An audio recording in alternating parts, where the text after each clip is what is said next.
Hello बच्चों।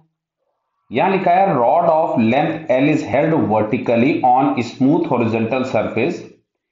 The top end of the rod is given a gentle push at the certain instant of time when the rod makes an angle 37 degree with the horizontal.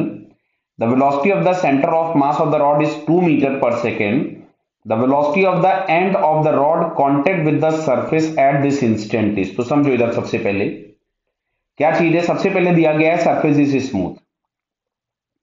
Surface अगर smooth है, जो rod का centre of mass होगा वो vertically downward आएगा, उसका horizontal में कोई भी मोशन, कोई भी डिस्प्लेसमेंट नहीं होगा। बराबर है।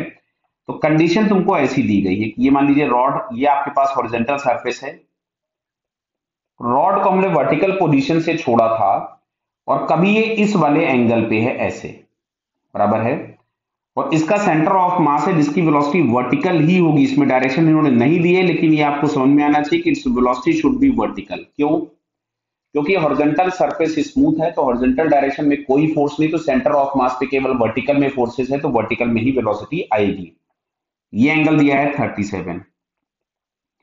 अब यहां कहीं पे आपके पास इस वाले पॉइंट की वेलोसिटी कुछ भी वी मान ली हम लोगों ने। क्लियर है? इसी पॉइंट की वेलोसिटी आपसे पूछी है। अब ये देखो पर्टिकुलर कंसेप्ट है क्वेश्चन जो हम लोगों को इंस्टेंटेनियस एक्सिस ऑफ रोटेशन से करना पड़ेगा। तो इंस्टेंटेनियस एक्सिस ऑफ रोटेशन हम निकालते कैसे, तो समझ लीजिए बात।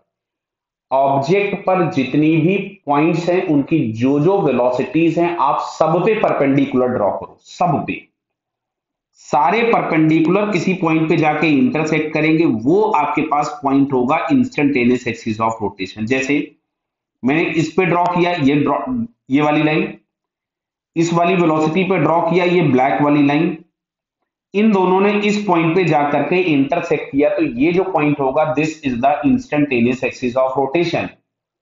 और जो भी एक्सिस ऑफ रोटेशन होता है उसके अबाउट ऑब्जेक्ट के हर पॉइंट की एंगुलर वेलोसिटी, एंगुलर एक्सेलरेशन, सब चीजें क्या होंगी इससे।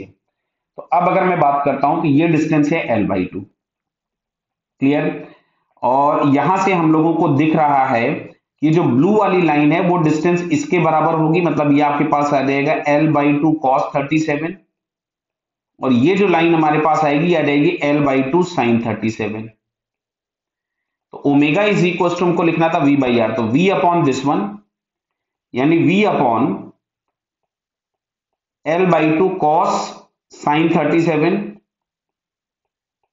ये 37 है, ये sin 37 is equal to 2 upon perpendicular distance, तो परपेंडिकुलर डिस्टेंस इस पे आ रही है l/2 cos 37। l/2 तो कैंसिल कर दिया। तो यहां से फाइनली अगर हम लोग लिखेंगे तो हमको मिल रहा है v is equal to 2 into ten 37। भाई समझ में आ रहा है ना? साइन 37 उधर चला जाएगा, साइन अपॉन कॉस, और टेन 37 होता है हम लोगों के पास 3/4।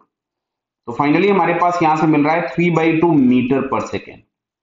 तो 3/2 मीटर पर सेकेंड मतलब 1.5, जो कि हम लोगों को फोर्थ ऑप्शन में दिया है। लिख सकते हो ना इसको 1.5 मीटर पर सेकेंड, तो फोर्थ ऑप्शन में दिया है, so it's fourth answer is correct. Clear बेटा? Okay, all the best.